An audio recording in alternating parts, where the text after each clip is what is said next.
Rock of Gibraltar, baby. So we're traveling to the Rock of Gibraltar. And what I can tell you is, starting in about 1500, in the 15th century, actually I can't tell you anything because I'm not a historian, but it looks really cool. And if you've ever heard the saying, oh, she's like the Rock of Gibraltar, that's probably all I know about Gibraltar, to be fair. People, will talk about someone's fortitude and their strength and their immovability. They might get, referred to as the Rock of Gibraltar. And so I'm going to go and see how much fortitude that rock has. So we're traveling to the Rock of Gibraltar.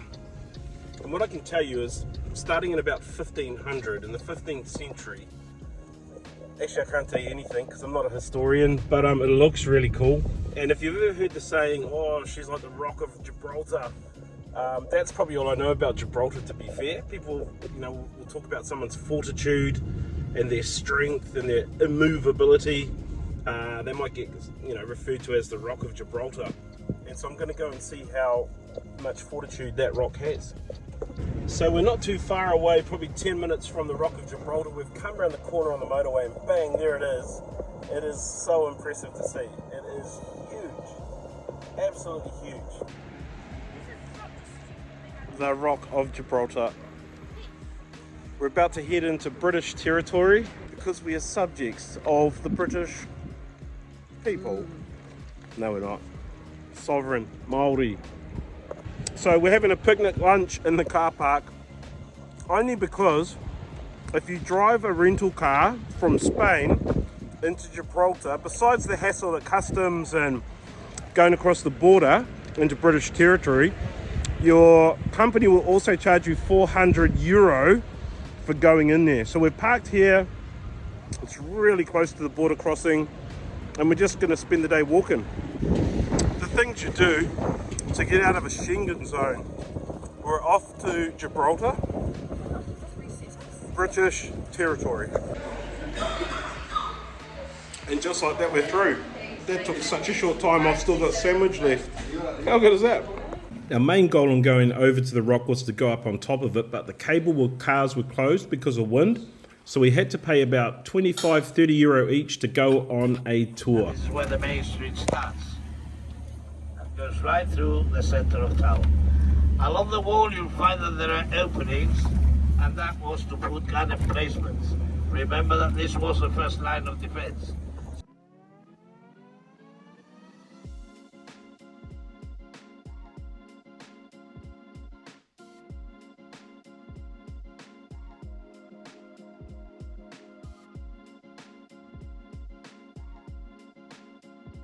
So here is one of the pillars of Hercules.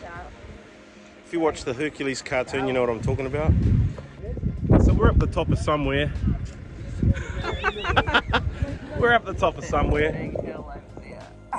We're up the top of somewhere. The Rock of Who even knows? Gibraltar?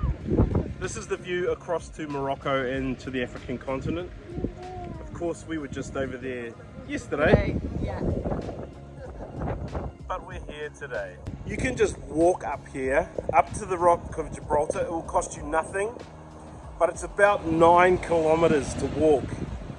And so for us, we came through the border, we got, I don't want to say we got gouged, but we got grabbed by some lady who said, oh, the cable cars are closed if you want to go up. We are the only tour, and we're closing soon. And so it's like, okay, do you walk 9 kilometers up this hill, or do you just pay the €40 and jump on a tour? I think I already made my money's worth just on the first stop.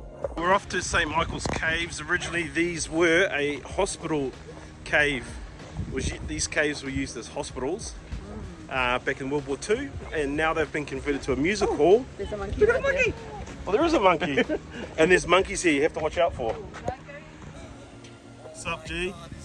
St. Michael's Caves used to be a hospital in World War II, now converted music theatre, concerts, dances and shows.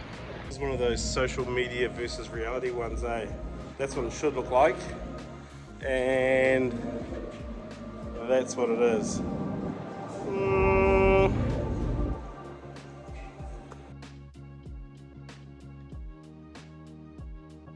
got to say, I have done a bit of caving in my time. Not a lot. But this is my sort of caving. Walkways, glides. Danielle, tell me what's going on.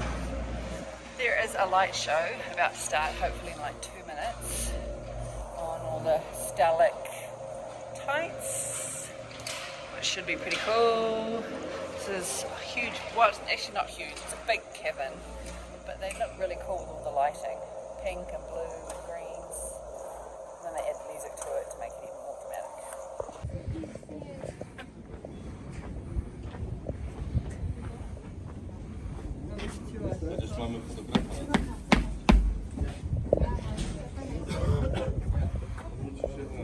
Hey, this trip is about facing our fears and doing stuff we've never done. Okay. This is not Danielle out here. Bye.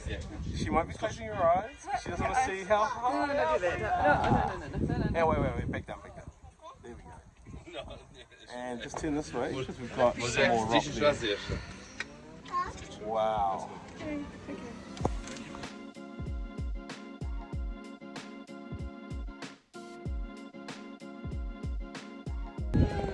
This is amazing. This is amazing. This is amazing. The Rock of Gibraltar. Look how high this is. Wow. So that's us. We're back from the Rock of Gibraltar. We've come down to the square to find us some fish and chips. So apparently we're back in England now, and it's fish and chip time.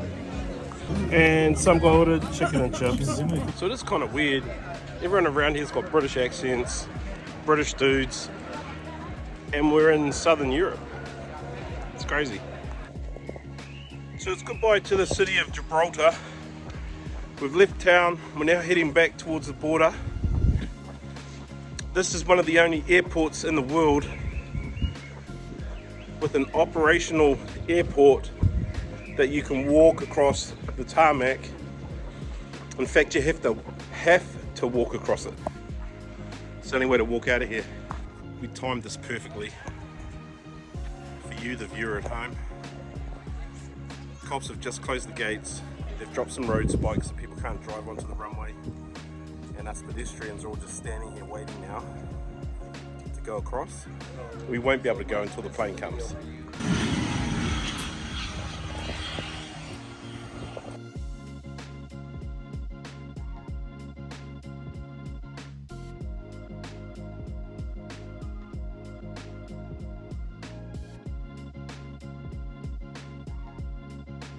And just like that, we're back in Spain.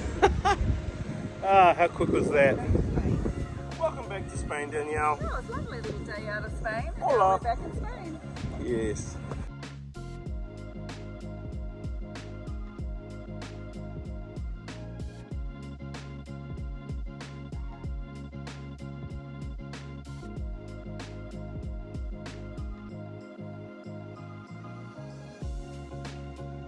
Likely we'll never come this route again, or this part of the world, so we thought we'd drive some back roads, get up into the mountains, have a bit of a look. Stunning views.